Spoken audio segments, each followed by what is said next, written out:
Setelah masuk ke dalam mobil Hafiz, Ade Sarah diperlakukan tidak baik seperti dijambak rambutnya, dicekik, ditelanjangi, dan juga disetrum hingga pingsan. Terlalu kecil atau mungkin brand punya mereka itu belum terlalu berkembang gitu ya, mungkin masih sekecil lah mungkin, jadi kayak nggak paham.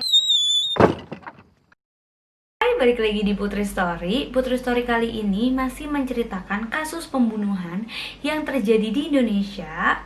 Tapi kasus kali ini melibatkan anak labil yang menyebabkan seseorang harus meninggal dunia. Dan kasus ini dilakukan oleh mantan pacarnya sendiri. Siapa orangnya dan gimana sih kronologinya? Langsung aja kita ke ceritanya yuk. Ade Sarah merupakan salah satu pembunuhan yang menarik perhatian di Indonesia pada tahun 2014. Kasus ini dimulai pada saat ditemukannya jasad seorang wanita di Jalan Tol Bintara kilometer 49 Bekasi Timur pada tanggal 5 Maret 2014. Jasad tersebut kemudian diidentifikasikan sebagai jasad seorang wanita berusia 19 tahun bernama Ade Sarah Angelina Suroto yang hilang sejak tanggal 3 Maret 2014. Sekarang aku bakalan menceritakan secara singkat latar belakang dari Ade Sarah sendiri. Ade Sarah Angelina Suroto merupakan anak tunggal dari pasangan Suroto dan juga Elizabeth Diana. Ade Sarah merupakan alumni dari SMA Negeri 36 Jakarta dan setelah lulus ia melanjutkan kuliah di Universitas Bunda Mulia dengan jurusan psikologi serta mengikuti kursus bahasa Jerman di Goethe Institut Jakarta. Saat SMA, Ade Sarah pernah berpacaran dengan seseorang bernama Hafiz sekitar 1 tahun lebih, tetapi akhirnya Ade Sarah memutuskan hubungannya dengan Hafiz. Setelah putus dengan Hafiz, akhirnya Ade Sarah pacaran lagi dengan seseorang, tetapi Hafiz juga berpacaran lagi dengan seseorang bernama Ashifa yang pada saat itu sama-sama lulusan dari SMA 36 Jakarta. Sekarang aku bakalan menceritakan ke kalian gimana kronologinya pada akhirnya Ade Sarah bisa lagi bertemu dengan Hafiz dan juga Ashifa di hari tersebut yang merupakan menjadi malam petaka atau malam terakhir untuk Ade Sarah.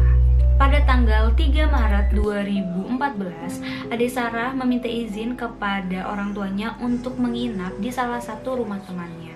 Pada hari itu juga Ade Sarah harus pergi mengikuti les bahasa Jerman di jam 6:30 malam. Tetapi Sarah memberikan pesan singkat kepada Nadia yang merupakan teman kursus bahasa Jermannya bahwa ia akan datang telat ke tempat lesnya dikarenakan ia harus bertemu dengan pacar dari temannya.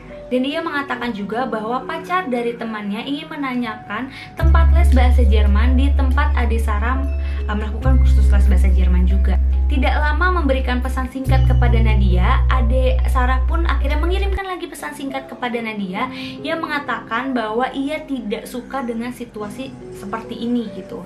Dan di situ Nadia kebingungan situasi seperti apa yang dimaksud oleh Ade Sarah dikarenakan Ade Sarah tidak memberikan spesifikasi tentang situasi yang sedang ia alami dan orang yang dia temui. Sekitar pukul 9 malam, Nadia mencoba menelpon lagi Ade Sarah dikarenakan pada hari itu akhirnya Ade Sarah nggak datang ke tempat les gitu. Padahal kan sebelumnya ia mengatakan bahwa ia hanya datang telat, tapi sampai les berakhir, Ade Sarah pun tidak datang juga.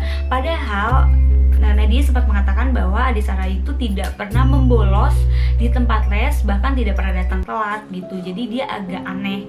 Akhirnya Nadia mencoba menelpon sebanyak 2 kali, tetapi Ade Sarah tidak mengangkat telepon tersebut.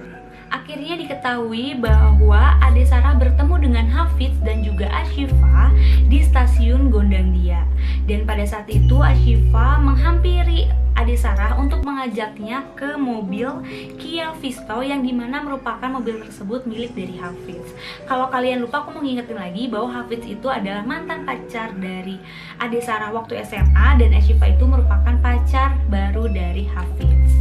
Di dalam mobil, Hafiz dan Ashifa sempat berpura-pura bertengkar untuk meyakinkan Ade Sarah masuk ke dalam mobil gitu. Jadi mungkin Hafid dan Ashifa tuh berpikir bahwa kalau mereka bertengkar, Ade Sarah berpikir dia tuh harus merelai gitu, jadi dia harus masuk ke dalam mobil gitu.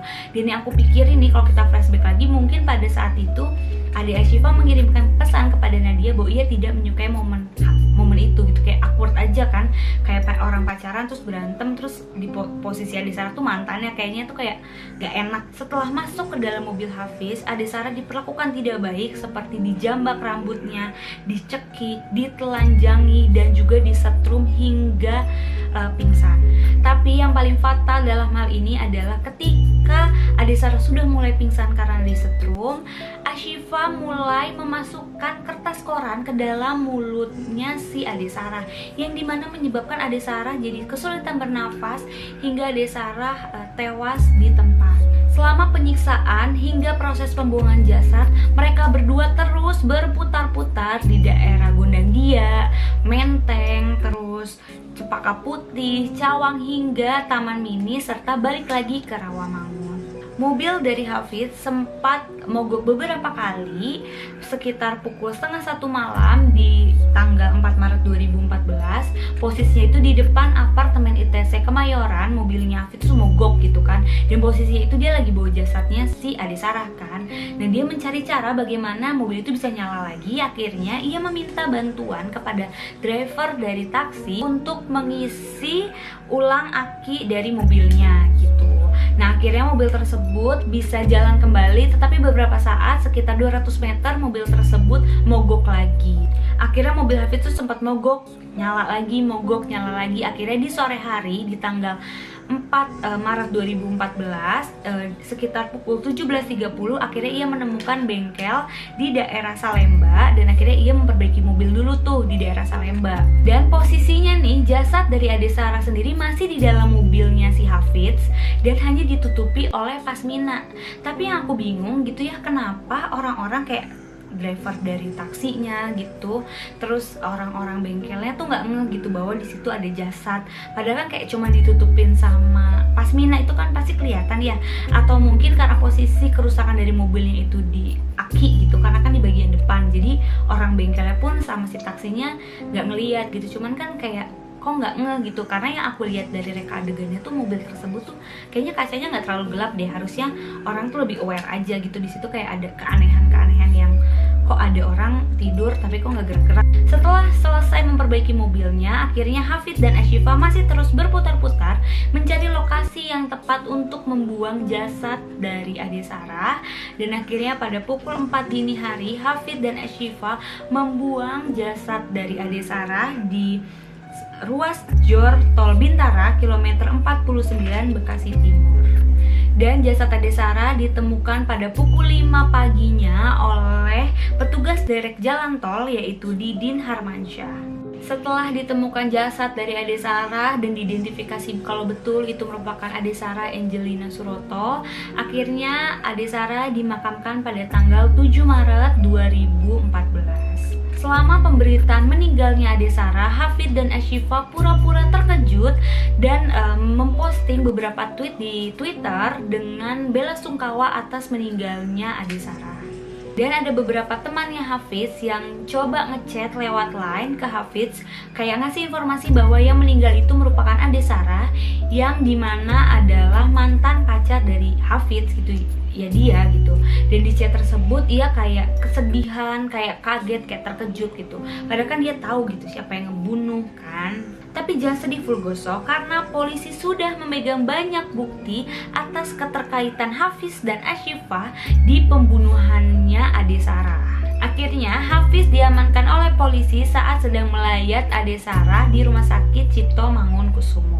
Sementara untuk Ashifa sendiri diamankan saat sedang melakukan kegiatan belajar di Kralbis Institute. Akhirnya mereka setelah ditangkap mengakui perbuatannya kepada Ade Sarah, dan saat ditanya oleh polisi kenapa mereka melakukan hal tersebut, motif dari Hafiz sendiri bahwa ia kesal kepada Ade Sarah dikarenakan ia tidak mau lagi diajak berkomunikasi setelah mereka putus. Sedangkan untuk Ashifa sendiri takut bila Hafiz diambil lagi oleh adik Sarah. Sereceh itu kan, bisa ya ngabisin nyawa orang cuman gara-gara takut pacar bukan suami diambil sama orang. Ini ibu dan bapak ini punya otak sudah berkembang, hati segede biji jagung. Astagfirullah. Dalam sidang 19 Desember 2014, Hafiz dan Ashifa dikenakan pasal 340 KUHP pembunuhan berencana dan divonis selama 20 tahun penjara. Pada tanggal 9 Juli 2015, vonis tersebut dinaikkan menjadi penjara seumur hidup oleh Mahkamah Agung mengabulkan permohonan kasasi dari jaksa.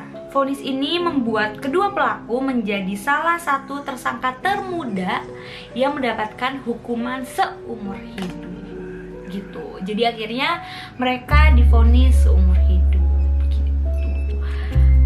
Dan kalian tahu umur mereka tuh baru 19 tahun. Jadi Ade Sarah, Ashifa dan juga Hafiz umurnya tuh masih 19 tahun. Kayak masih semester 1-an deh ya kalau di kuliah. Sedih gak sih? Makanya melakukan segala sesuatu tuh berpikir dulu. Nah, itu merupakan kasus pembunuhan dari Ade Sarah yang dibunuh oleh mantan pacarnya dan juga pacar dari mantannya. Mungkin pada saat itu Hafiz dan Ashifa masih terlalu kecil, atau mungkin brand punya mereka itu belum terlalu berkembang gitu ya. Mungkin masih sekecil lah mungkin, jadi kayak nggak paham gitu yang mana bucin, yang mana mengganggu kehidupan seumur hidup, nggak paham gitu. Nggak boleh emosi. Oke, nah itu aja cerita dari aku, semoga bermanfaat dan bye bye, I love you all.